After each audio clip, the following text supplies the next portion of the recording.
stream. Any kind of confirmations are appreciated. Yeah, I don't see it. It's working. Is it? Yeah, let's see if anybody can see whether it's on LinkedIn.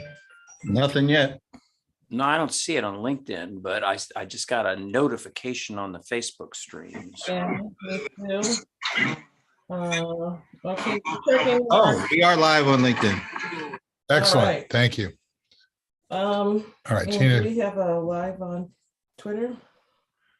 Tina, doesn't matter. Let's just go. All right. Okay, we're streaming to LinkedIn, Facebook, Twitter, and YouTube, hopefully. All right, places, everybody. We're about to start the Gillmor gang. Thanks for being here on a Sunday. You beautiful people, all of you, our participants and our viewers.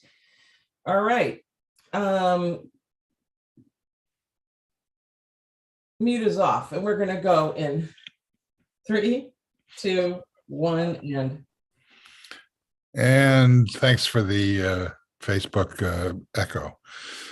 I didn't hear anything. I didn't hear anything. I did. Frank cut it off. Served issue. I actually didn't. It was not my echo. Sorry. Huh. It was Amazon's. Yeah, just Ah, always blaming me for every problem. Exactly. boy. Hi, this is Steve Gillmor, and this is the Gillmor Gang. Joining us from the state of London is Frank Radis. Hello, Steve. Hello, gang. What a wonderful time to be alive. We'll explain that later. How does that work? Yeah, we'll explain that later. Okay, thanks. I think it was what a wonderful time to be not dead is what he meant. Ah, Okay. Yeah, well, I have a story about that, by the way. So who was that who was talking? I hadn't introduced him yet, so I don't really know who that is. that's Keith Tier. Oh, welcome, Keith Tier. Hi everyone, nice to be on the gang from sunny Palo Alto. From the state of the Commonwealth of Massachusetts is Dennis Pombriant. Greetings. I'm sitting here with a foot of brand new snow. Last week, no snow. This week, snow. It just keeps coming. Yeah, snow business. Ah, Oh. You're here all week, right? I just, there's welcome, Michael Markman. How do you do? Pardon me. My phlegm was waiting too long for that introduction, but here I am now. From the little Flemish town of Rotterdam. Yeah. I think Radis takes drugs before the gang every time. I wish. And, I'm sorry. I think it's can't get out all I think it's all up to 30 the time zone. I just wish he'd take the same drug every time. it would help. In Did terms did you hear about the new celebration. marijuana patch? Yeah, No. it's a thing. Yeah, they're saying you can get them at MedMen right now, over the counter, legal. A transdermal patch. Yeah. ooh. Wow. And last but not least is the ever silent Brent Leary. Yeah, thanks for letting me follow up phlegm. Right, say to that. Okay, what does the hat say? Oh, it says Super Bowl champions. It's a different hat than last week. Matter of fact, throughout the show, I may be rifling in all the different hats I've gotten over the last couple of weeks. Oh, So the supply chain is holding up. Hat flipper. It is. Yeah. Okay, so not a lot going on. What do we want to talk about? whoa. I got a topic, Okay. as always. So I wrote in my newsletter this morning about how I likened what was going on in terms of the coverage of the war to Vietnam, when it was called the living room war, and things happened when it started to become sort of ubiquitous. But ubiquitous back then meant 6:30 p.m. and in some cases 7 o'clock in the morning, depending on whether you got an early morning newscast that was actually a newscast or a when they started. I'm not even sure that there was one back then. There was the Today Show was back then, and the 6:30 newscast prime time. And of course, Walter Cronkite made it into the Living Room War with film footage that was shot, the day before, that was sent out, that was processed, and that got on the air sometime either later that day, early the next morning, or later, or the day after. But now this is what I'm calling, and I don't know who else is calling it this, but I'm calling it the internet war. Not just because of the coverage on the internet and how quick it turns around, and how everybody's got a phone, and all of these things are being basically broadcast, and social media and its impact on things like, for example, if you saw that tank that made that quick right-hand turn and ran over that car on purpose, you wouldn't have seen that if there hadn't have been social media. There's stuff like that we've seen from social media, whether it was the people underground in the subway stations, or whether it was captured Russian soldiers, whatever it is. So to me, it's the internet war. And just a few minutes ago, a story broke about 2 Daily Beast reporters who were shot, not killed, but injured, and fortunately were wearing flak jackets. I'm not sure that they were actually wearing bulletproof vests or vests with plates, but they were at least protected. So they were shot in the leg or in the arm or in the shoulder, and they survived, managed to get themselves to the hospital. I mentioned that because the Daily Beast is not NBC, ABC, or CBS. So I'm noticing more and more how this has become not the living room war, but the cell phone war. That's just my observation. So you asked who else sees it that way, and Thomas Friedman a couple of days ago had a column about that, which he called it the first TikTok war, and said we have never seen anything like this before. And one of the fascinating aspects of it is that for ever since the Trump campaign in 2016, we've been wringing our hands about Putin's ability to control the narrative through information warfare and bots and social media. And suddenly he's completely lost it. He has no control of it at all. It's totally out of his hands and in the hands of people on the ground. So, I think that's really an important point, and I'm so glad that Thomas Friedman sees it my way. Dennis? Well, I don't know. I think I'm looking at this as sort of the fourth Punic War. You're going to have to unravel that a little bit for me. Well, Rome fought a series of 3 wars against Carthage. And at the end of the third Punic War, Rome conquered Carthage, razed the city, and poured salt on the land so that they couldn't raise a crop. And I think what we're witnessing right now is Putin's unforced error descending into another example of laying waste to his nation.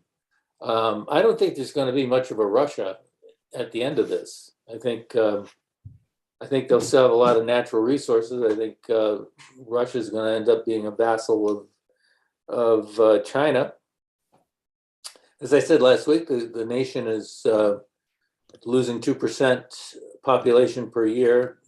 We all said that they have a GDP of about Italy. Actually, if they had Italy's GDP, they'd be happy.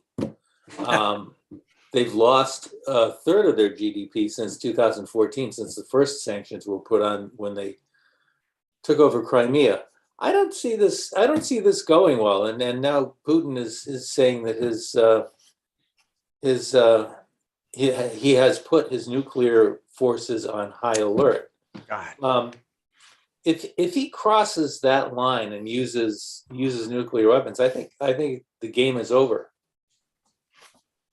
What I'm Well- starting to see today and yesterday that I haven't seen in a long time are multiple calls for regime change in Russia. People talking about, it's time for Russia to make a change at the top. In fact, two of the billionaires, Friedman and Deripaska, have called for peace in Ukraine. There's so much outright opposition to Putin that is coming into the streets and coming online. That's completely unexpected. In addition to everything that's happening outside of Russia to make Putin a pariah, it's even happening inside of Russia. That's right. There was like about 2,200 people arrested for protesting in Russia, 1,100 in Moscow today. And I saw some polling that said only about 9% of the population thinks invading Ukraine was a good idea. I think Vladimir is pretty far out over his skis.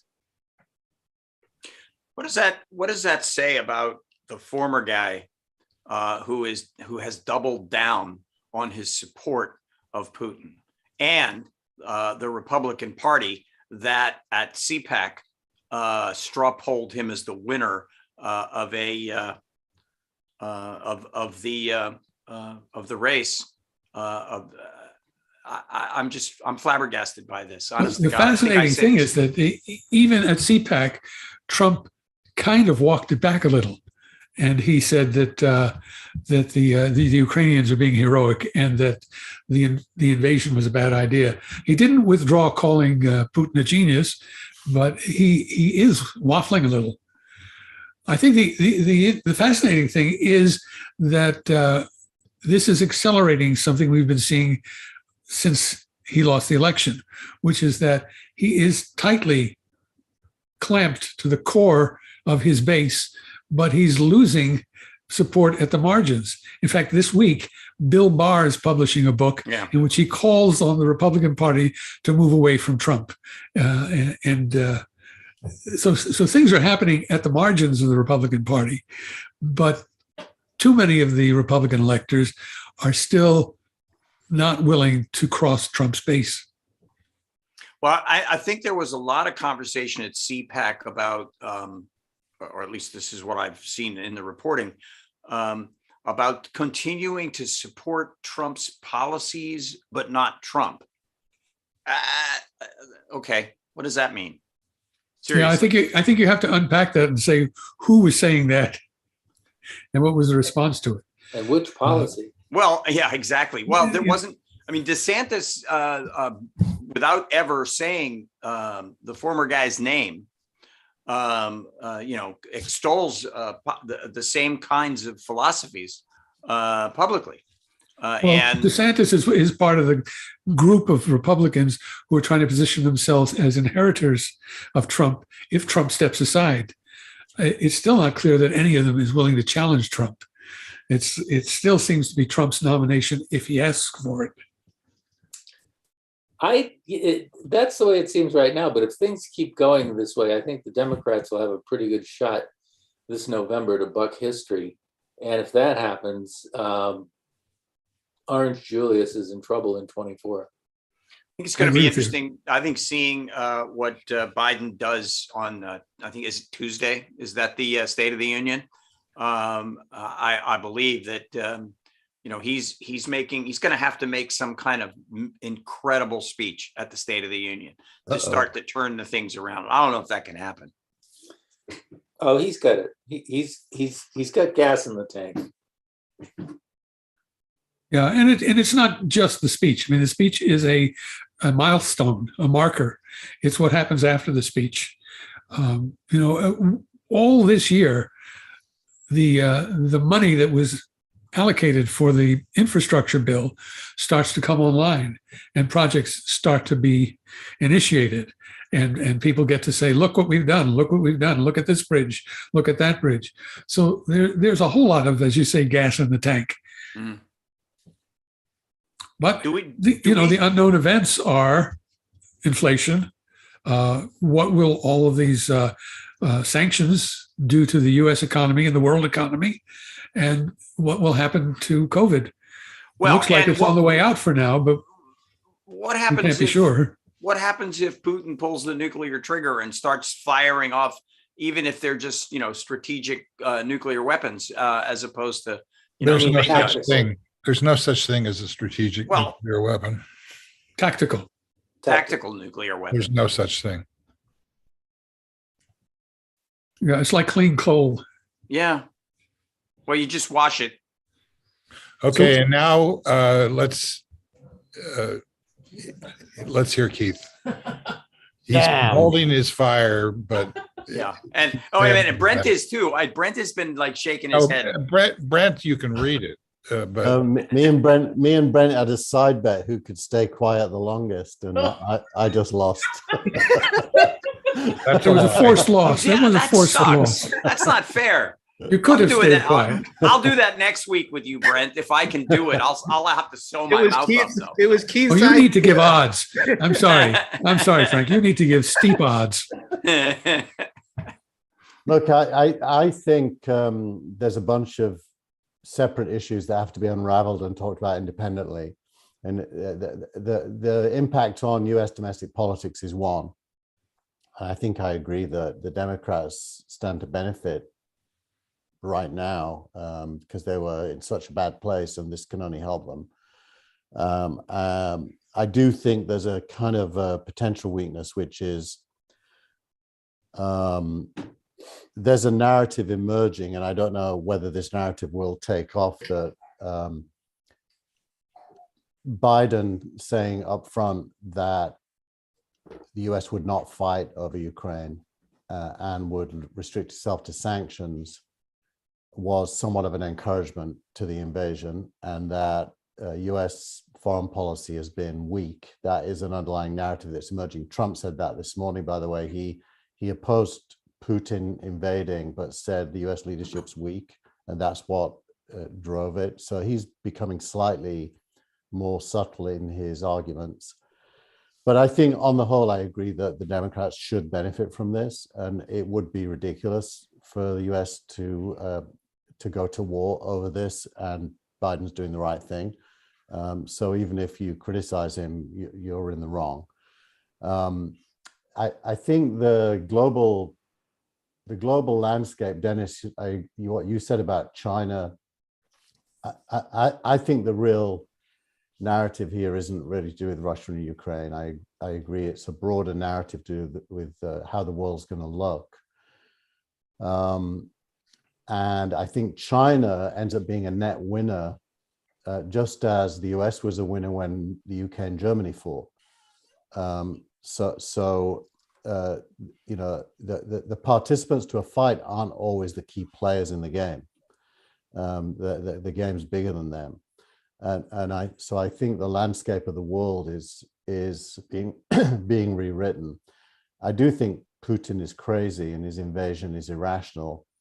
That said, I think the narrative that came out of the University of Chicago this week, there's an hour-long lecture from the Foreign Policy or International Studies Department, where they chart the extent to which NATO has placed itself around Russia's borders, is not a variable we can ignore if we want to understand why all this happened. I think that is correct. And even if Putin was sane, he'd react in some way or other to being encircled and locked in, if you like. So I think there's a lot to unpack, but I mean, in the short term, all we can really say is that we hope the Ukrainians manage to, negotiate a settlement, which looks like I think it might be fake, the talk of a negotiation, but or a trap. are a trap. You hope there isn't too much bloodshed and that this thing resolves itself clearly with Russia being much more in control of at least eastern Ukraine, if not all of it. That's the likely outcome, and it is what it is, and let's hope it stops there. When you talked about Russia's encirclement by NATO, the irony is that Russia is trying to push their borders closer to NATO. If they swallow up Ukraine, they'll be right up against NATO. Well, that is kind of the point, isn't it? It's to put nations around Russia that to extend Russia's safety zone, if you like. It's not irrational. I mean, I can understand. No, but he does put NATO on his own border if he draws the border around Ukraine. It's true, but that's just semantic. I mean, it's better that the border is on Ukraine than that the border is on Russia, from his point of view. I have a question for the gang, and it may just be that I'm being really naive here, but it feels like all of what's going on there right now is the calm before the storm. He's got this gigantic army, and he's been unable to push into Kyiv. He has, or at least that's what the Ukrainians are saying. He hasn't made any kind of. I haven't seen this, shock and awe war. Now, is that his strategy not to do that? Or is he unable to do that? Are his troops not doing what it is he expects them to do? I don't quite understand why it hasn't become what I actually thought it was going to be when it started the morning of Tuesday morning. The thing that we don't know is what his expectations were. He may have thought that he could have a cakewalk into Kyiv. And it turns out that the resistance was much greater than he anticipated. I don't. He may have thought he was doing shock and awe. I feel as if I don't really know what's going on, to be honest. I mean, the news coverage seems shallow, let's say, in that real information about how many Russian troops are where and who they're faced by and how many of those. I have no clue, actually. I mean, looking at Twitter, and I've been in Ukraine a lot. So I've got quite a lot of friends there. I've spoken at conferences there. And looking at my Twitter feed, there isn't a lot of live conflict coming into Twitter. There's bits here and there. The one I saw yesterday was a Russian tank that had broken down, and a Ukrainian driver in a car stopped and said, "Are you in trouble?" And he said, "We run out of gas." And he said, "If you want, I'll tow you back to Russia."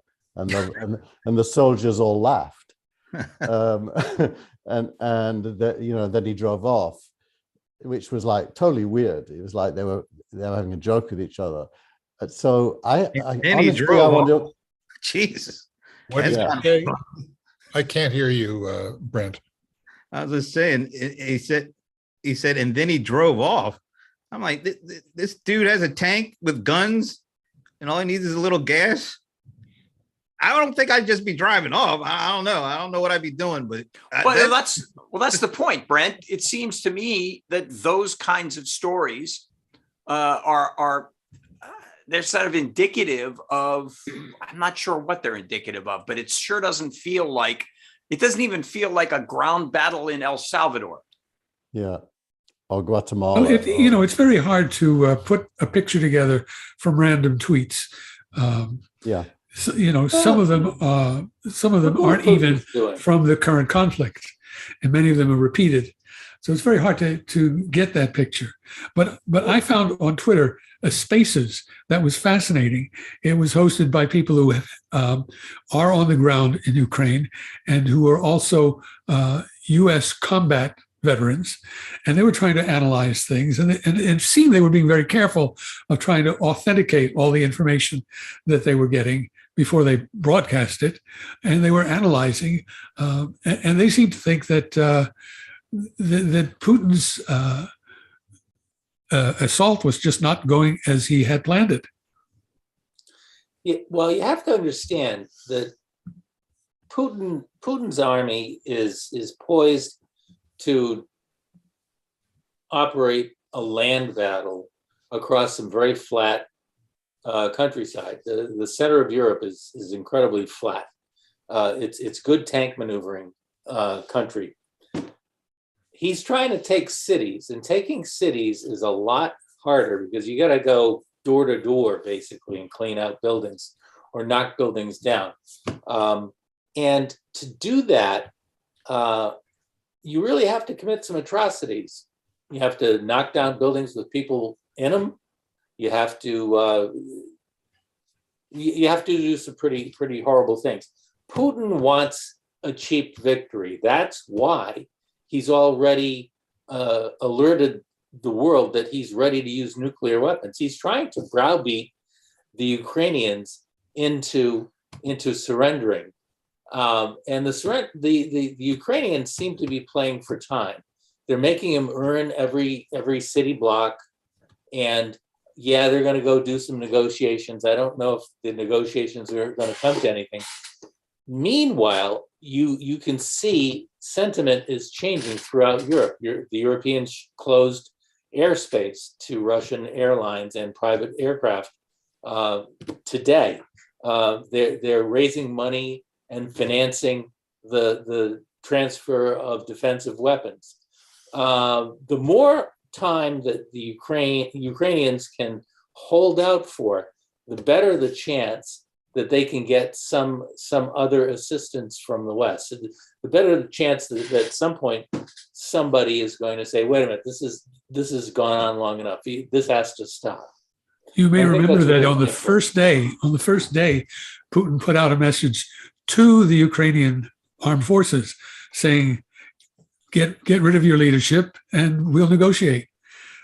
He was looking for a quick coup and an easy victory. Remember, once he declared that the Ukrainians are Russians, it's very hard for him to work toward their annihilation. I mean, it's his own ideology says this is a fraternal people. They are really Russian. So how is he going to go war against them with everything in his armaments? And I don't think he prepared his soldiers to expect to do that. I think his expectation was a huge buildup. The Zelensky government could not withstand it, and he would have it all over in a day or two. Right, exactly. And long before Western Europe could organize to isolate him as they're doing. Well, that was kind of part of my point. It seems to me that he hasn't sent them all in. It feels like they're going in sporadically. We haven't seen. I mean, it almost feels like the early days in Beirut. You know, you didn't see the vehicles driving through the streets. You saw them occasionally. It wasn't until later on in that conflict that things really heated up. And then in the end, of course, they turned Beirut into a big piece of rubble.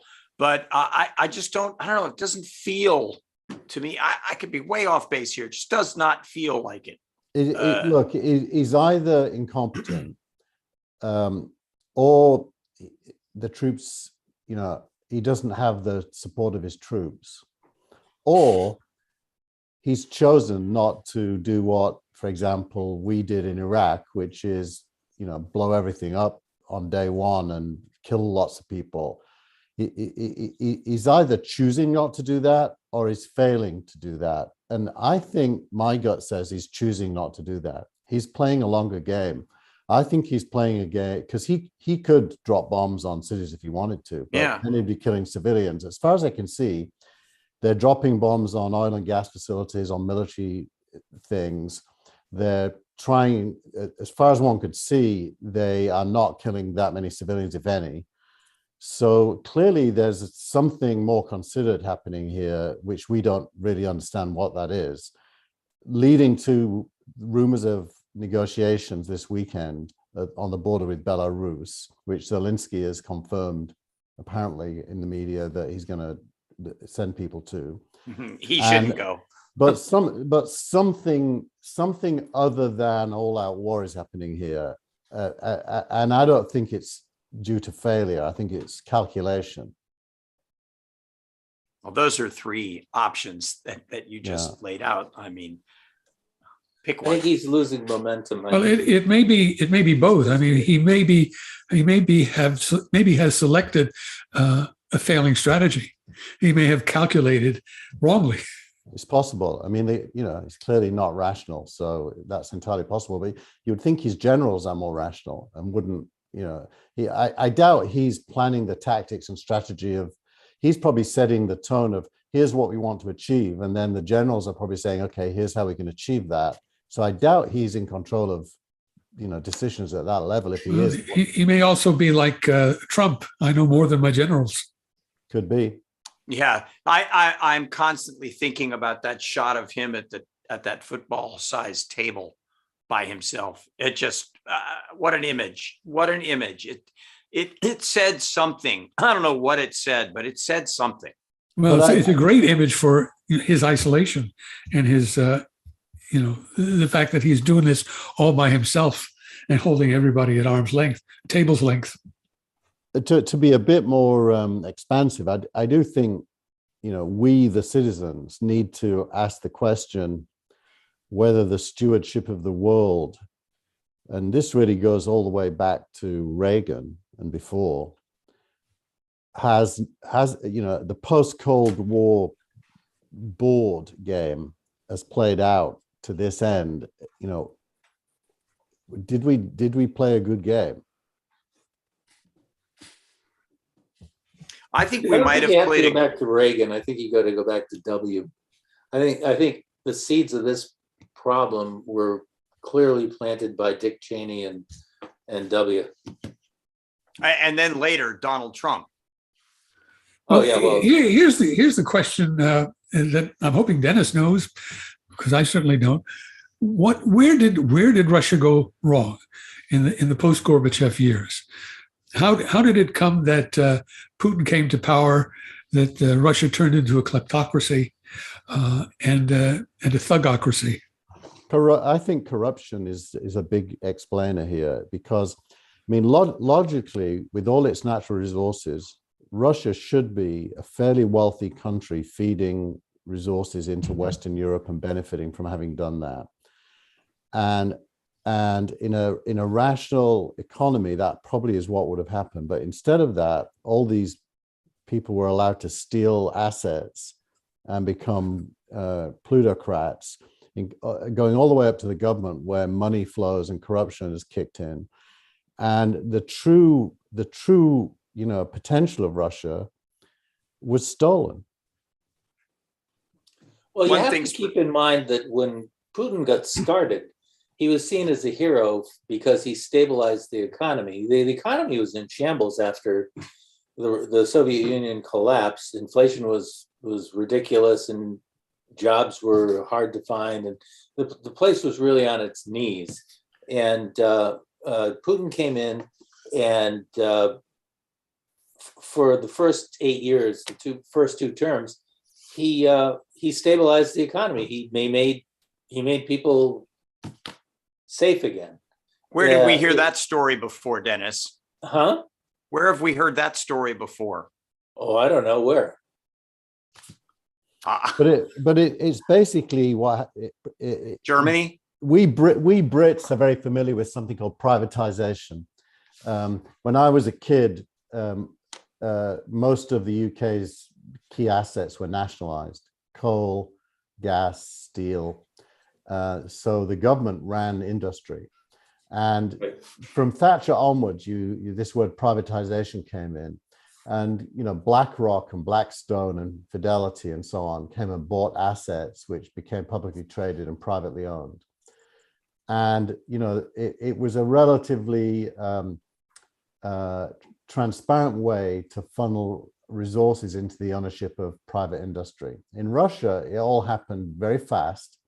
Privatization happened very fast, and individuals were the beneficiaries.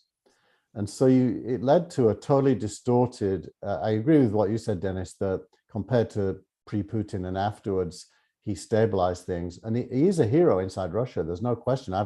When I did my talk for Michael McFaul at the Moscow embassy, it was very clear that Putin was liked, not by us, but by his own people. What year was that? Tina, what are you? Well, I've got two questions for you guys. One is there's been some, I'm noticing on the TV in the background here that there are some companies that are making some big moves to remove themselves from Russia, one being BP oil.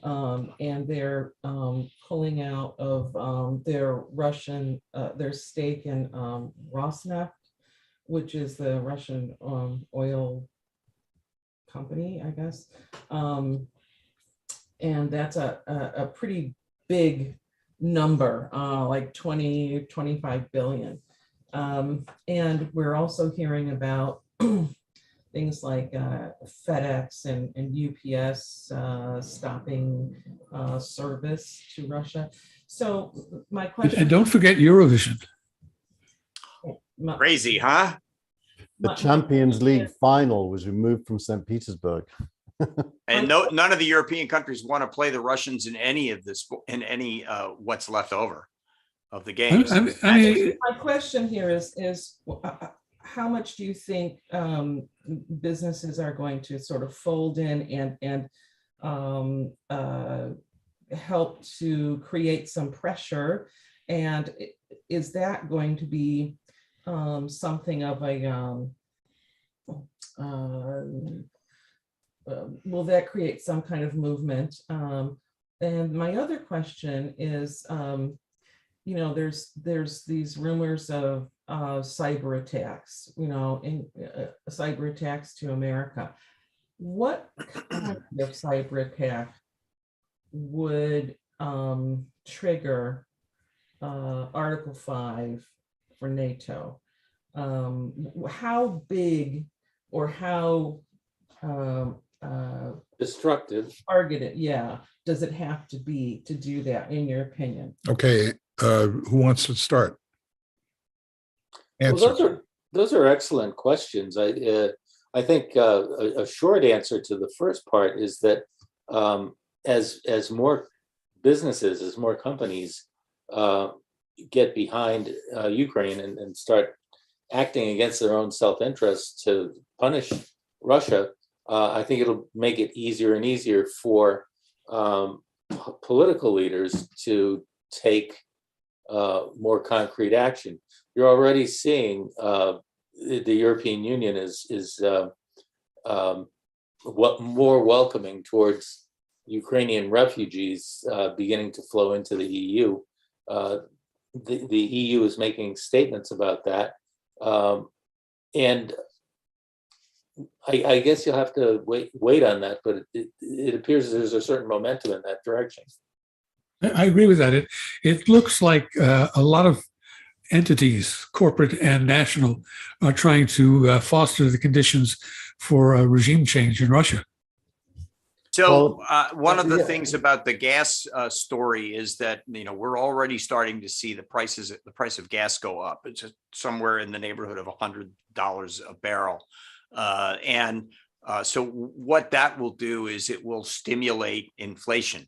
Inflation will be something that everyone will look at and say, wait a minute, this is not good. What can we do to stop that from happening?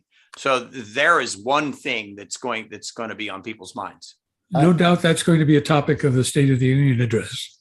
I think that the overriding question is, how do we create a stable world? It's quite clear that it was always possible to isolate Russia. Russia is, as everyone has acknowledged, weak. Its economy is weak. It's dangerous because it's weak but heavily armed. If one had the policy goal of isolating Russia, it was always achievable, but not desirable because you've got a dangerous, weak economy that's heavily armed. So isolating it was never a good idea. The reason Germany agreed to the gas pipeline wasn't just to get gas. It was to integrate Russia into the world economy with the goal of stabilizing the relationship and making it a healthy one for both sides. And so the goal of defeating or isolating is not a goal that will benefit anyone. So this invasion represents a massive failure for all of us. It should never have happened. And so I don't think we can reduce the conversation down to how do we win or get regime change. It really has to be, how do we create a stable world? Not a world in which we win and others lose. Well, are those not possibly on the same path? I mean, I don't know if you can create a stable world with Putin in charge of Russia. I think, and I think if and I don't know what the odds are, but if there is regime change in Russia, you're going to see a massive effort to reintegrate Russia into the world economy. There won't be regime change in Russia. I mean, the opposite. He's getting strengthened right now. This goes back to what I was talking about the Punic Wars. Russia's at a point where, they've been surrounded by NATO, but you know what? They lost the Cold War, and instead of saying, "Okay, we lost. Let's pick up the pieces and let's do something different or better. Let's look out for our own self-interest." They did that for a while, but under Putin, they've been regressive. It's very much like what happened after Reconstruction in the American South. The South did itself no favor by erecting segregation and barriers. It fixed itself in amber. So I think Putin's Russia has big problems because of that, because they're not accepting reality. And we can do, you can talk about what the West should have done, but you know what? The West operated on its own enlightened self-interest. They won the Cold War. They moved on. They integrated Eastern Europe into the capitalist system. Russia could have done that too. I think you're describing reality. I just think if we were policy advisors, there's really two ends of the spectrum: defeat him, or turn Russia into a place that isn't scary anymore. And I don't think they're the same thing. I don't think that we have the ability to defeat him. So that leaves one choice, according to you. Well, what do you offer Putin that will engage him in your program? I don't think it's a Putin thing. I think it's a Russia thing. I think Putin eventually dies, right? He's human. So you can take a 30-year view here. You don't have to take a 2-year view.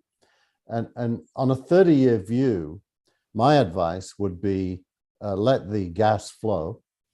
Let's build high-speed trains to Moscow from Vienna, and let's make Russia just a normal place. No, he doesn't want that. He wants it to be more than a normal place. And go back to what Dennis was talking about earlier, the corruption and the installation of this class of kleptocrats. That's part of the barrier. It's not specifically Putin, although he's in charge of it, but it's a whole ruling class that is invested in another view of what Russia can do. Yeah, I do this. This is a bit of an anecdote, but I do this thing. There's an incubator in Moscow called Yellow Door, run by an American Russian who lives here in the Bay Area half the time and lives in Moscow half the time. And I kind of act as the mentor to the group. I've done it for about 5 years. And so I meet a lot of Russian entrepreneurs who are going through that program. And my observation is they're mainly apolitical. They don't want to talk about politics because they know how painful it is to even think about it. They just want to get on and do well. Almost all of them want to leave Russia and build their markets in the US. So the question they all ask is, how do we get funded in the US so we can open up a sales office? And I always say to them, well, what, Russia's a big country. Why don't you start there? And they all say, oh, it's no good here. We can't do it. It's useless. They're very negative on their own country and very pro-America. And so I think. Do you think that's irrational, or is that No. based on what they observed? I think both things are true. Firstly, they can't succeed by coming to America. We want, the number of companies that have successfully done that are very small. So they're going to have to sell stuff to their own people. It's a big market, a lot of people there, a bit like Japan is. By the way, every Japanese person wants to come to America as well. When I do stuff there as well. Same story. And Japan and Russia are very different, but every Japanese person wants to come to America. So, entrepreneur, and open their markets here, because we're perceived as this kind of streets lined with gold. And, so I don't think Putin is sitting in a situation where anyone thinks Russia is realizing its true potential at all. They like him because of nationalism and religion. It's nothing to do with the economy. Do you think sanctions can work? They're not going to care. They've been under sanction regimes. I mean, it's quite recent that they were even part of the world economy. So I think this whole framing of how do you win in Russia is going to lead to some really bad consequences. I think it's how do Russian people win in the world would be a good question, because Russian people are great people. When you meet them, they're just like us. They just want the same things we want. So how do you engage the normal people in their economic upside and their future? So it's like the Iranians. They're great people too. Yeah. But hang on a second. I just want to get some of the feedback that we're getting. Brent, can you just cherry pick any of the comments on either Facebook or LinkedIn? Kind of. There are a number of comments coming in from Facebook. Let's see. Ian Waring. Well, hello from sunny, warm UK. That's good to hear that, Ian. Kind of cold and damp here, but it's dark. It's dark here. I'm telling you. Okay. Ian also says licking them off Swift too. So I know there's a lot of discussion about that. It's dark here. I'm telling you. Okay. Ian also says lick them. What the heck? Somebody. time warp. I have my suspicions. I don't have anything on. Somebody had something on. All right. Ian also said Ian is actually adding a lot to the conversation here. Swift is important, I think. I think so too. And then he says free train travel in Germany. I don't know exactly what he's talking about there. Oil and Francine Hardaway says oil and NLG. Liquid natural gas, LNG. It says, and Ian is being reported large convoys closing in on Kyiv. And then on LinkedIn, let's see, there was one comment. Nice conversation, guys, or nice conversation, gang. And that came from Brent Leary. So thanks, Brent. There you go. That's our report from the comments section. Thank you very much. And your CNN drop in about what? Oh, yeah, that was apparently the Tesla guy. Elon Musk. Yeah, Elon Musk. He, I guess, has put a whole bunch of satellites up that were already up. And apparently those satellites are being used to give internet access to Ukraine. What kind of ground station do you need to take advantage of Starlink? And do they have them? You're asking the wrong dude on that one, man. They don't have them. He ships ground stations. It's about a $500 unit, and the auto finds a satellite. And he's apparently already shipped a few to Ukraine, but now he's shipping a few more. But you're talking hundreds, not enough to make a difference. So this is just another Elon PR campaign. I think so. Yeah. Okay, I cut Dennis off. You were continuing the conversation.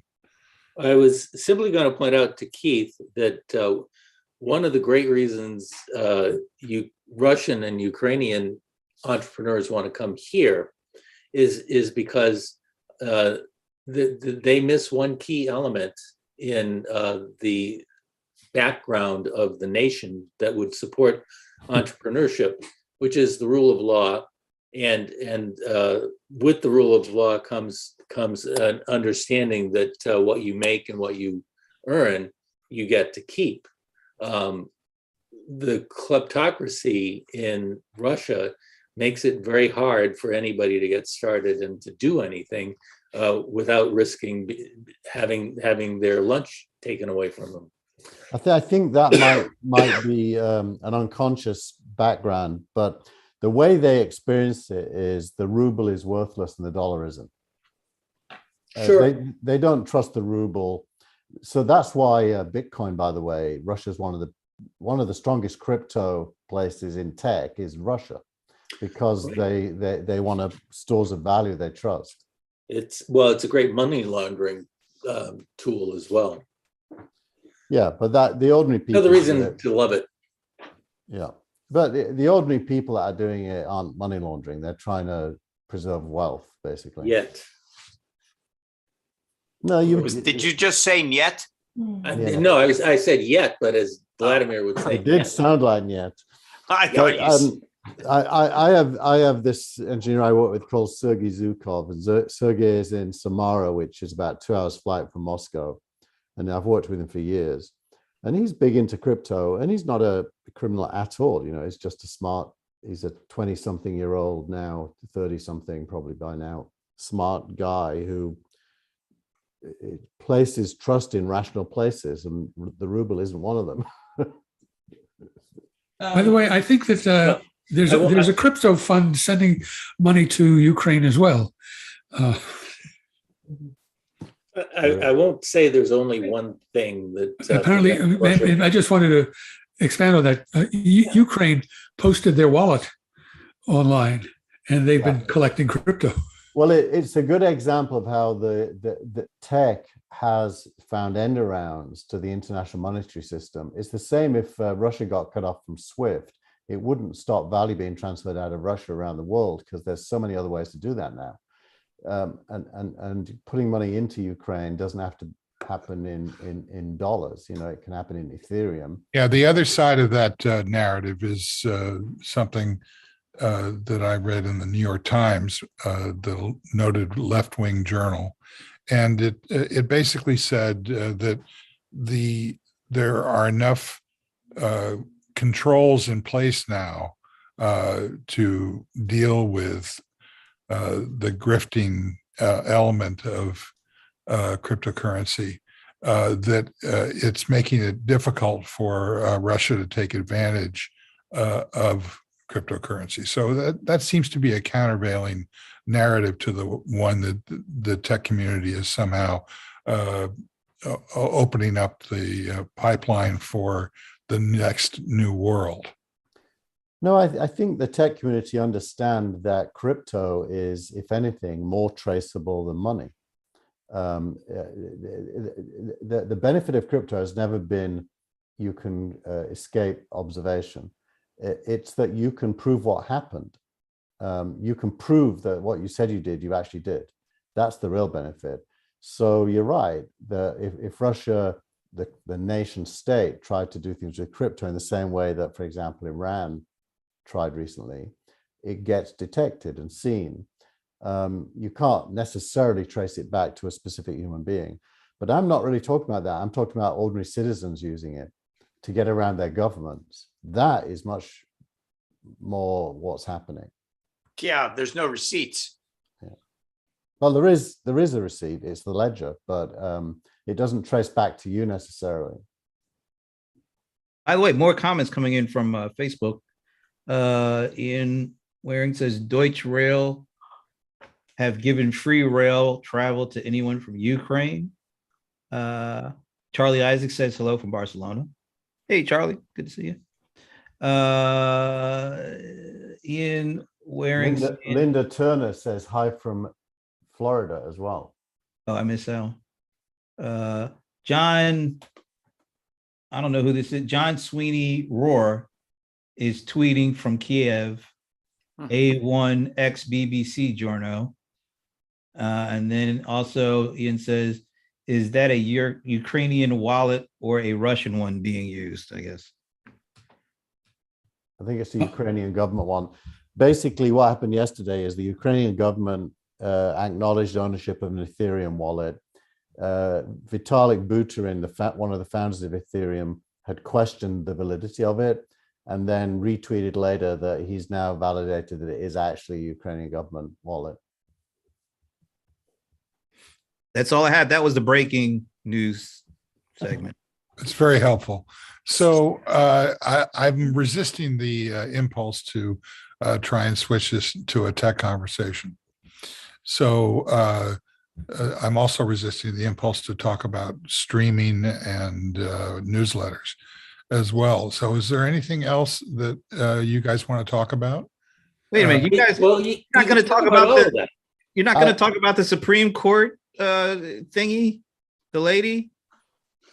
Come on, this Go right ahead. up you guys' The alley. I lady, can hear the this. lady. The lady. The first Black female ever going up to potentially become a Supreme Court justice. That's kind of big Potentially? news.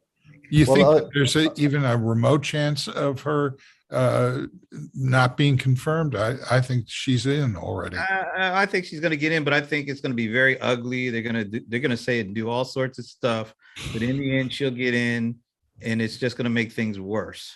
I You just know, think they've already started saying obviously all sorts of stuff, and they did at CPAC, and it seems to me that they went so far. The things that they said about her were so ludicrous that it's only going to help. I agree with CPAC that. seems to me like clown college. Exactly. well, although Frank, the funny thing is that those of us of a certain generation who remember the Vietnam War opposition and the Weathermen, to find ourselves in the position of supporting a judge is kind of interesting how the world has changed. Oh yeah. Oh yeah. You mean what happens when we grow up?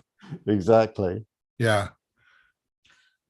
Wait a minute. Charlie Isaac says, comment about there being no receipts on crypto.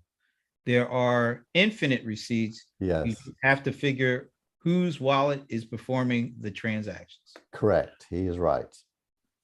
Thanks, Charlie. So I it's wouldn't not know- like it's not like you spend money, you get a receipt, and you can prove that you bought something with that. It happened to me where I actually bought a product using crypto. I got scammed, and I couldn't go back and prove that I got scammed with a receipt to anyone that said, "Look here, see, I spent this money. I never got the product." Oh, you're talking about a different thing. Yeah, that can happen with any currency, right? I mean, you could give someone dollars and not get what you paid for.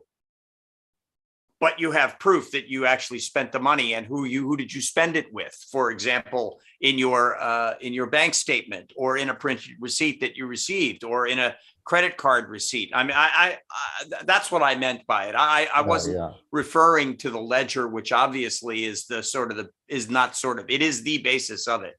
But that's a specific thing that I Note to viewers: if you ever use a crypto wallet to buy something, ask for a receipt. Ina, Okay. I'm hoping to get to the other question that I had, which is about cyber attacks. And as far as I can understand, there's no clear understanding of levels of attack that would constitute an Article 5. And I'm wondering if that, because of that, do you think that we just keep pushing that boundary? Like, okay, yeah, that was kind of a big attack on us, but we don't really want to get into a world war here, so we're going to say that that's not big enough. So doesn't it depend on what the attack is? If the attack is, for example, an attack that says, I'm going to shut down your equipment unless you pay me millions of dollars? Or is the attack something that completely stops your ability to do something?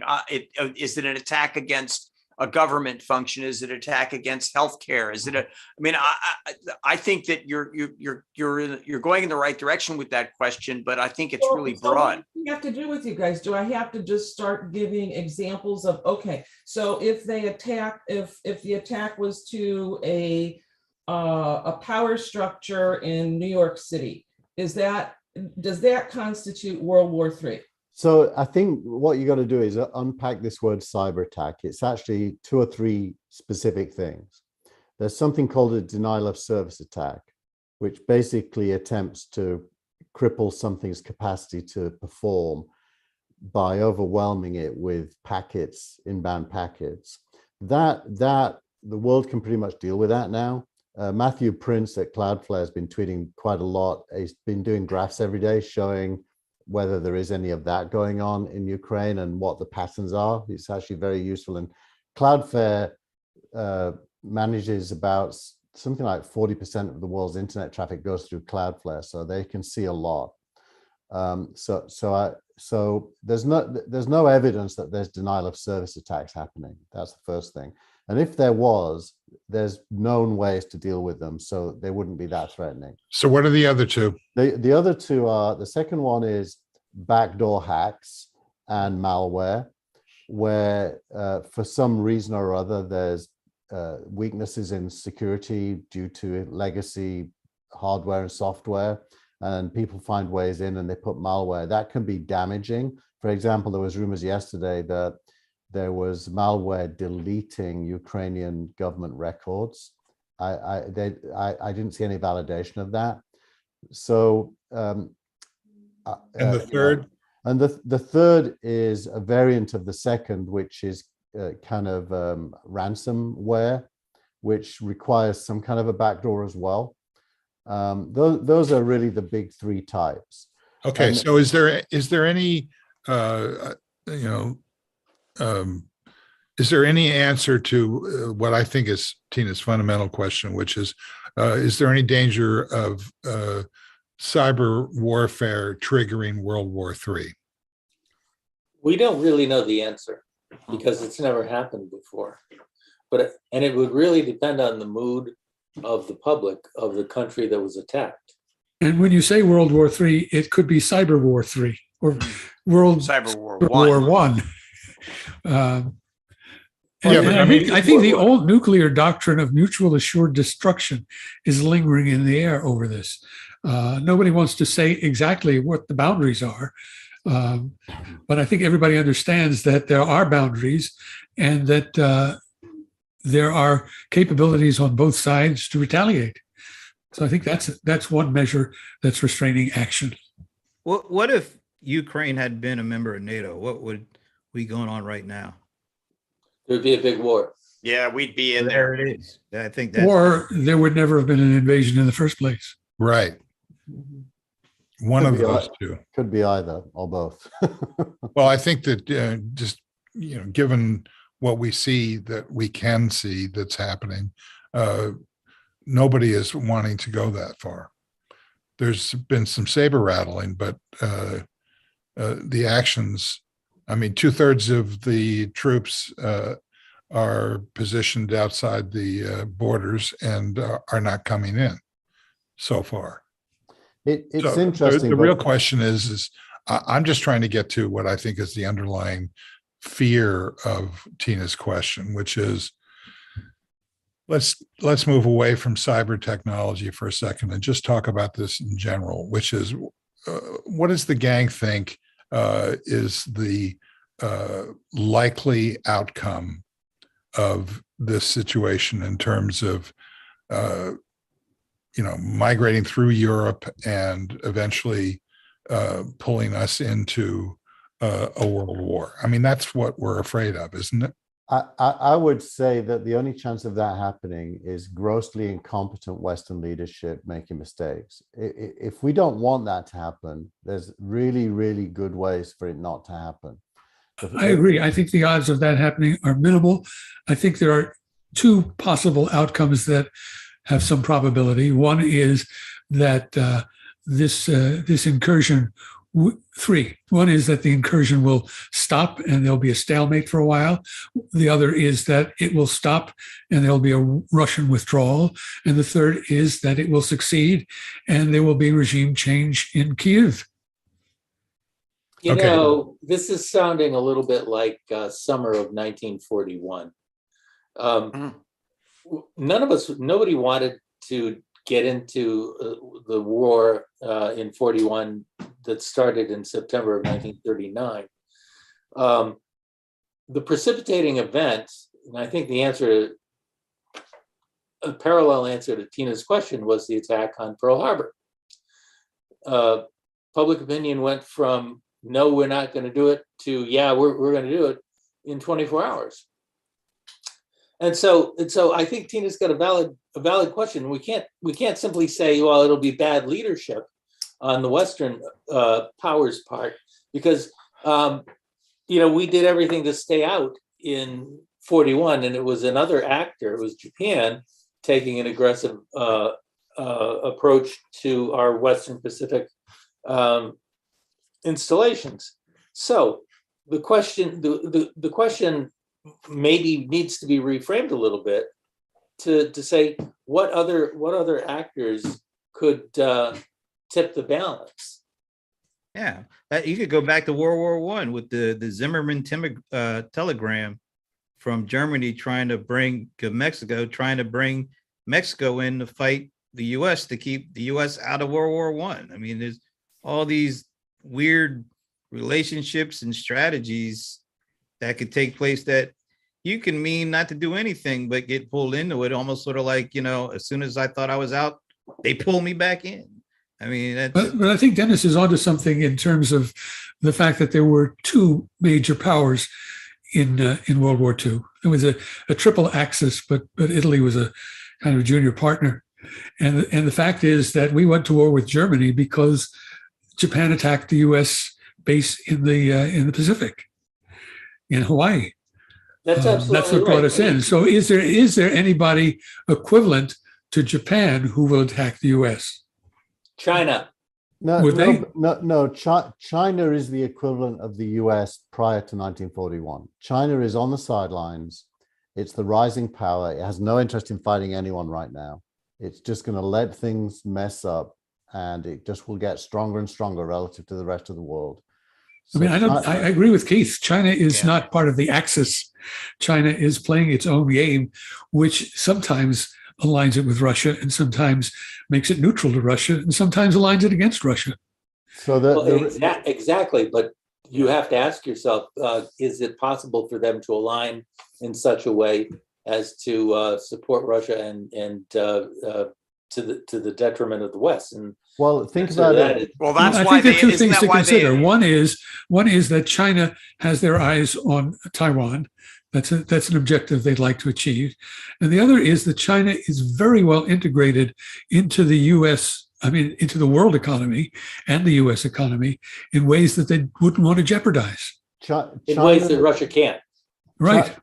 China's interest actually is in funding the U.S. through its decline. That's the debt relationship between China and the U.S. China basically wants the U.S. to continue to be stable, but beholden to China. Can we have a shot of Brent's reactions to what Keith is saying? I wasn't paying attention. Sorry. I was reading a text message I just got. About the Rams. He was reacting to a Rams text message. It looked like. So does anyone believe that the abstaining vote in the United Nations by the China delegation was indicative of what we're talking about? A, and B, what in the world is Russia doing in the United Nations anymore anyway? Look, China was a good actor vis-a-vis North Korea as well. Basically, the US called up China and said, talk to this guy.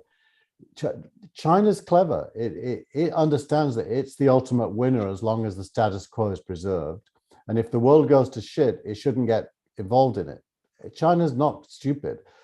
So this is going to be a regional thing. The US will keep out of it if it's smart. And it will either resolve itself or go to shit. If it goes to shit, then everyone gets sucked in. And, to Tina's question and Michael's reaction and Dennis's reaction, I agree with all of them. That could happen, but it would be incompetence if it does. Maybe. Yeah. Okay. Hey, before you go any further, though, Russia's been putting the screws to big American tech firms, Google, Apple, Facebook, and we haven't talked about that. And I think that's a great segue away from Ukraine for a moment to another very hot, important issue that's kind of in our wheelhouse. Yeah, it's true. It's another nation states and big tech is a kind of a source of infinite material. Well, I disagree with that. It's not a source of infinite material because I'll just keep interrupting until we. Is it a source of any material? That's right. Is it a source of no material then? I would hope so.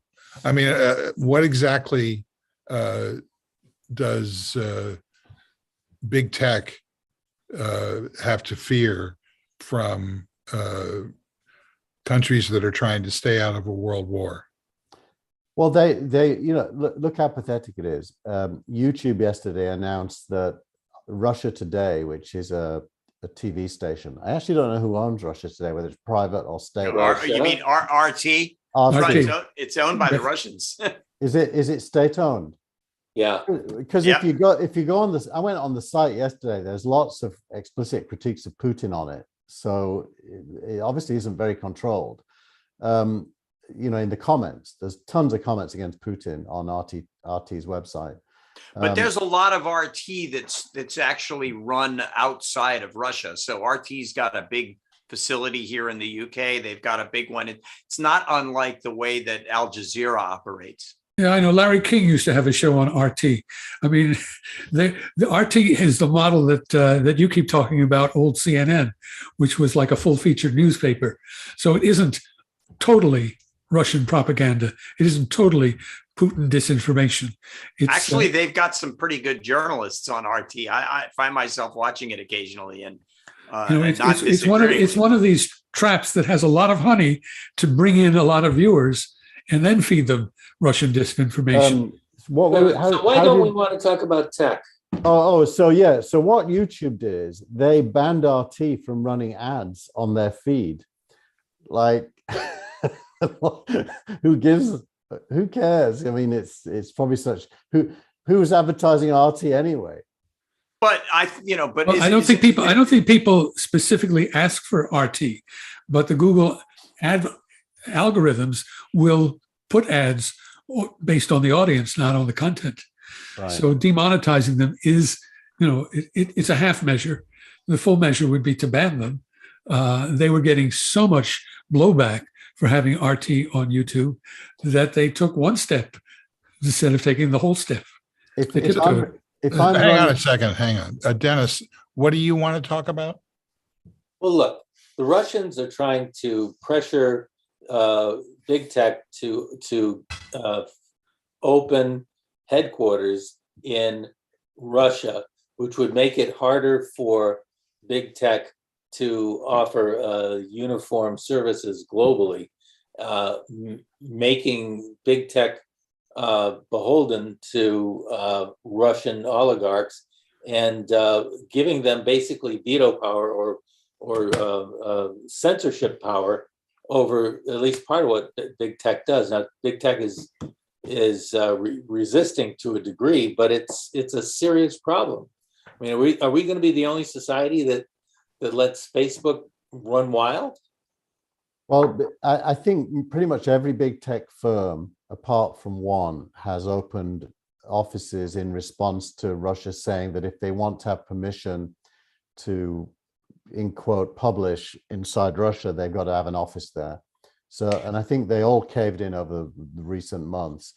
If you look at big tech and nations, some companies, Apple, for example, just have a standard rule that they'll comply with the law in every country they're in. Whatever the law is, they'll comply with it. That goes with the territory of being in the country. Others like Google pulled out of China and is more active in opposing various countries' stuff. And, it's pretty hard to ask the question which one is right and which one is wrong. I think if I was running a company, I'd probably just comply with the laws in that country. Didn't Facebook already, weren't they already subject to certain restrictions in Russia already? No, what Facebook did is Facebook have closed down ads emanating from Russian state agencies. So they've taken a proactive stance, a bit like you could argue Google did, by taking sides against Russia and taking certain steps to close it down, which is probably, I would imagine Nick Clegg is right in the middle of that conversation. And, other companies haven't. So it's really depends. And it's a no-win situation, by the way. Imagine you're running some huge thing with billions and billions of bytes of data every day, and you decide you're going to police it. Good luck. Well, this takes us back. The case of Facebook is a little different from Apple in that there's two-way traffic with Facebook. There is Russia as an originator of disinformation through Facebook to the US and other countries. And then there is Facebook's operation inside and the question of what gets disseminated to Russian users of Facebook. Apple is a little different because with there, it's just a question of where do you have a market for your hardware? Yeah. This sounds like where this whole conversation began tonight, or today, wherever you happen to be in the world, when we were talking about the information that's disseminated over the internet and who has the control of the information that's disseminated over the internet. And does Russia not want that information to be disseminated unless Russia can control the message? Apple, by the way, does decide what apps can be in the App Store in each country based on whatever the government permits. And I mean, Apple isn't just neutral. I think Apple's doing the right thing, by the way. I'm not attacking Apple. I think it's the only thing it can do, which is comply. Otherwise, you have to become a revolutionary and fight against nation states, which isn't the job of a company, really. Yeah, or just don't do business there, which is a big ask. Yeah.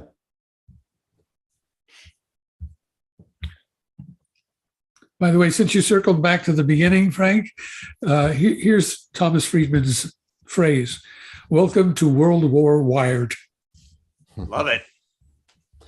But it is dangerous. It is dangerous times, and I think we need steady, calm leadership. That's the real requirement here. Not reactive, not emotional, not irrational, as in thinking that we can draw the world map the way we want it without other people caring as well. That's part of it. It's about leadership and calmness.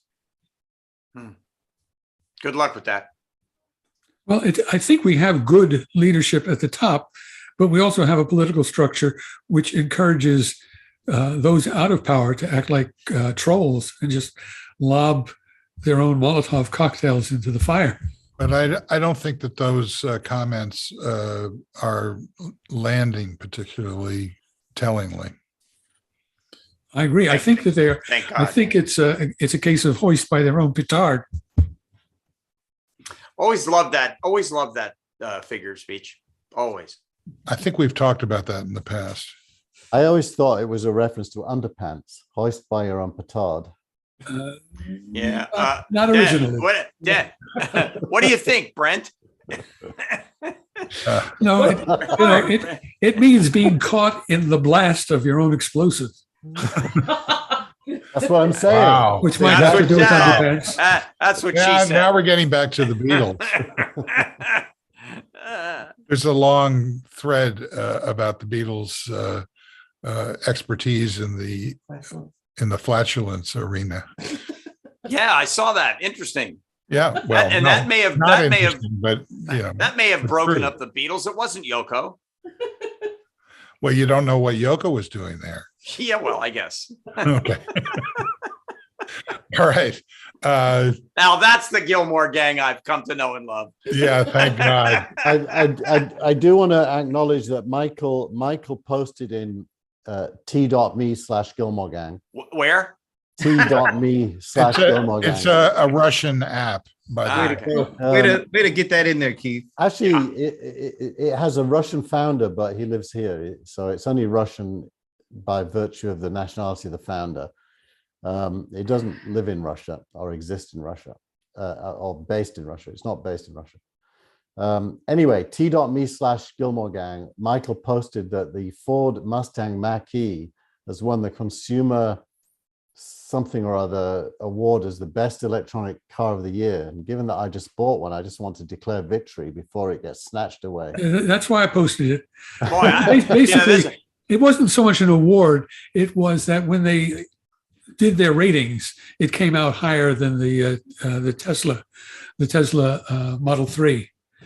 So I'd buy one. Not that they think that the Tesla is chopped liver, but they said for the first time there's a car that scored higher on their various rating systems.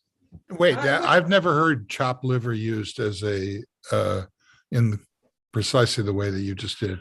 You can use it any way you want. Yeah, I'd like to Come on. understand what you were trying to say. There is a Yiddish expression when someone is being ignored or not listed in a group that they feel they should be entitled to be listed in, and the saying is, "What am I, chopped liver?"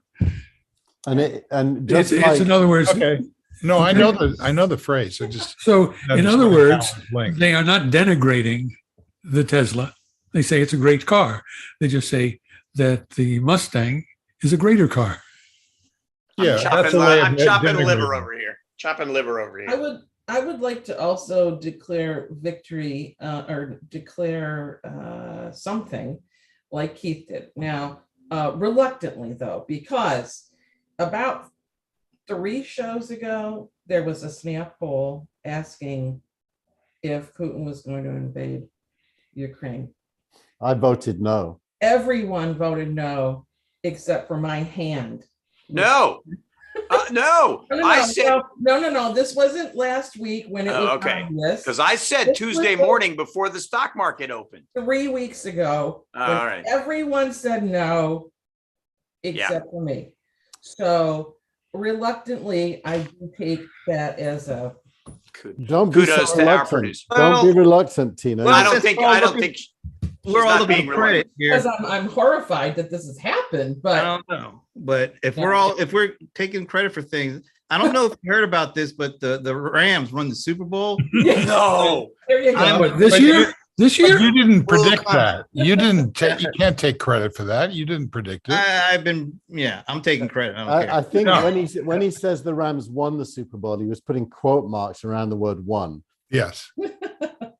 Number one. What's your address, Steve? Let me send you one of these. I'm only going to do this once. And the other thing I should tell you is that as soon as I had an electric car, I started looking at we have like most. You already told us this last week. Yeah. So Yeah, you got another electric car. Yeah, and that is. And what was that? A Ford? I don't know. A Kia, would you believe, which I never would have thought I would buy, but the Kia EV6 is an awesome electric car as well. yes, And the Kia and the Hyundai are the same platform with various brand modifications, and they're both highly rated by all reviewers. So you've made 2 good choices. Yeah. By the way, over here in the UK, they call it Hyundai. Hyundai. Go figure. Okay, last thoughts, starting with Dennis. I don't have anything. I don't know how to summarize this. This is terrible. Got to keep watching. Got to keep. I see some parallels with the Battle of Britain, 1940, before the U.S. entered the war. Britain didn't win very much in the first couple of years of war, but they didn't lose. And I think that might be a model for Zelensky right now, trying to keep the game in play and not lose until he can get some help. We'll see. Brent Leary. I don't know. It's been a weird month, but there has been a couple of bright sides. So that's all I got. Frank Radish. So I'm not going to even try to summarize what we've been talking about. I'm going to take a hard left turn here and say the new president of CNN, who happens to be a friend of mine, came from a very, very different type of world to become the president of CNN. He was the executive producer of the Colbert Show. He was the co-creator of Morning Joe. Not a straightforward news guy, but I know he gets it. He's a smart guy. And I think that CNN may take that move back towards where they were when Turner ran it and get away from the conversation approach that they have in prime time right now. I think they'll goose up their coverage. And I think that what they're doing right now in this story and in Ukraine has been really remarkable. How so? Their coverage has been outstanding. That's all I can say about it. That I watch everything and everybody, and I think that they are standing head and shoulders above the rest. How are the BBC doing, Frank? I think the BBC is doing very well, but the disadvantage that the BBC has is unless you're watching it 24 hours a day, which I don't do. I move around. I can't say the same thing about the BBC that I can say about CNN because I watch it more. But when I do watch the BBC, I think they're doing a really great job. And I would never say, that I think the BBC is just really one of the best news organizations on the planet. There's no doubt about that. Well, Frank, I had a couple of questions. This is a move from being a very successful and accomplished showrunner to being the executive of a network. Are there any examples of other people who've made that jump, and how well have they done? Jeff Zucker. Well, he was a programming executive at NBC, but he went from being a producer to becoming a programming executive. He made that huge leap, and all of us said, "Oh, how is this producer guy going to run, a 30,000 people company?" And he did a great job with it. And so I think that I think the Zaslav is looking at Licht the way that the people at Warner and Turner looked at Zucker to bring him in, or the way that people at NBC looked at him as, look, the Today Show was doing okay, and then Zucker came in, and the next thing you know, it's a $450 million a year show. So they knew that he knew how to man the group, how to get a lot of people mobilized, how to make people energized, how to tell the stories, how to run the meetings, how to make stuff happen and still be a manager. And I think that's what Licht is capable of doing. Now, look, I don't believe for 1 minute that he isn't going to be, attached at the hip to David Zaslav, who has already proven that he knows how to be a manager of a very big and successful company. And I think with that kind of mentorship, Zaslav to Licht, that he's moving into this position from the right place. Michael, your last thoughts. I think that a number of memorable, maybe immortal stories are being written by the people of Ukraine and by the leadership of Ukraine. Zelensky is in a very precarious position. As he has said, he is the number one target of Putin. And he had an apprenticeship standing up to a thug in the US, and now he is standing up to a thug in Russia. He will, as someone on Twitter said, either become a martyr or a hero, but his story will be immortal, and many, many stories being written by the people of Ukraine will be immortal. Putin started out in a speech where he said Ukraine isn't really a nation. He has created them as a nation. And Keith here. And Putin also argued that Ukraine is full of neo-Nazis, one of whom he claims Zelensky is. Zelensky being Jewish is a bit of a stretch. So Putin clearly is not is deranged beyond all rationality, and dangerous. So we have to win cleverly, because we could, the definition of winning shouldn't include all-out war. And that's the danger of the present. Did I get everybody? I do believe. Okay, excellent. I want to thank our producer, director, and occasional interrupter, Tina Chase Gillmor. Anchor, rudder, Disruptor. not disruptor, this rudder. Well, I think she should just have the lower third that says "I was right." Yeah. It says that all over our house, by the way. It's like that all over. She's always right. So, Don't we know that? Oh, yeah. Thank you. It was a really interesting show, and obviously a very interesting week to reflect on and have a conversation about. And as always, I really appreciate this group coming together and just, doing the job of seeing, what we all think about things and how this world is operating. It's always interesting, but thank you. Tina, we should also tell people that you can now go to gillmorgang.substack.com. Very true. And if you do, you will find last week's show, and subsequent shows will appear there with the wise words of Steve Gillmor attached to them. Yeah, I don't know how you do that, Steve, every week. Boy, that's a lot of words. Thanks. Faint praise is just overwhelming me.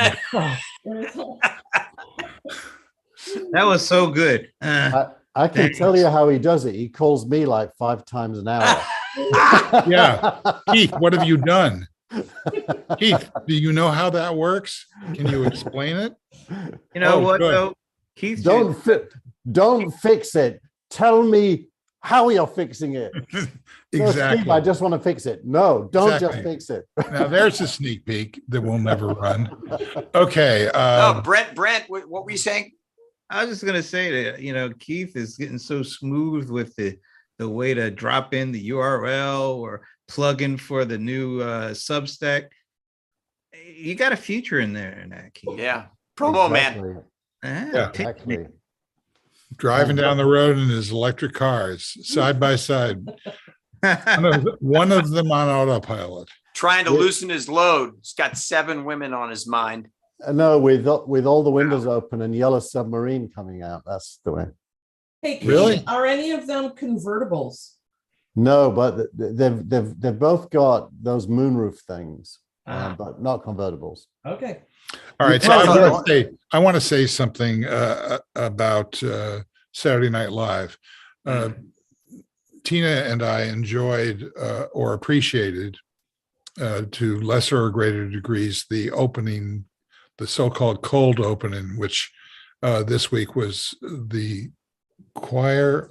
I don't remember. It's the Ukrainian choir, wasn't it? Yeah, Right. Yeah. I thought it was a smart move to avoid, trying to be funny about it. And then it was followed by one of the funnier shows that Saturday Night Live has done in a long time. And the guy, John Mulaney, I don't know much about him, but the guy's a scream. Oh, yeah. That's why he's been a host 5 times. Yeah. That's correct. But still, I don't know He's much very about smart. He's one of the comics who's a smart comic. Not just a silly comic or an outrage comic. He's a very intelligent guy. So, in the spirit of we need smart leaders, there are a few, even in the media. Mm-hmm. I want to thank Keith Tier, Michael Markman. Thank you. What is your name? Oh, yes. It's what is his name again? Stop it. Who? Oh, Brent Leary. No, that's not who I was talking about. It's the other guy from Massachusetts. What's his name? You know his name. Ishkabibble Schwartz. And That's a thank good you, name. Ishkabibble. I really appreciate it. And Frank Radis. Thanks, guys. Thanks, Steve. Thanks, Tina. Thanks, Uh, everybody. Let's hope that not a lot more happens in this next week, except smart people weighing in. We can hope peace breaks out. Yes. Wouldn't that be peace a nice? chance. Give peace. There you go. Yeah, no, All we are saying is that a give peace a Lennon chance. McCartney tune? No, it was a Plastic Ono band. No, that's not. I asked, who's the author? Who has the publishing? Lennon McCartney? I think it's Lennon. Lennon. It's Okay. some kid that only knew 3 words. Lennon. Yeah. It's an exercise for your research. The answer will be next week. That's why Lennon, I ended my newsletter with that song yesterday. John Yes, Lennon, John Lennon and Yoko Ono. Yeah. Yeah. Plastic Ono But band. it was originally credited as Lennon and McCartney. That's correct. I think they have changed the authorship. I think Yoko has changed the authorship.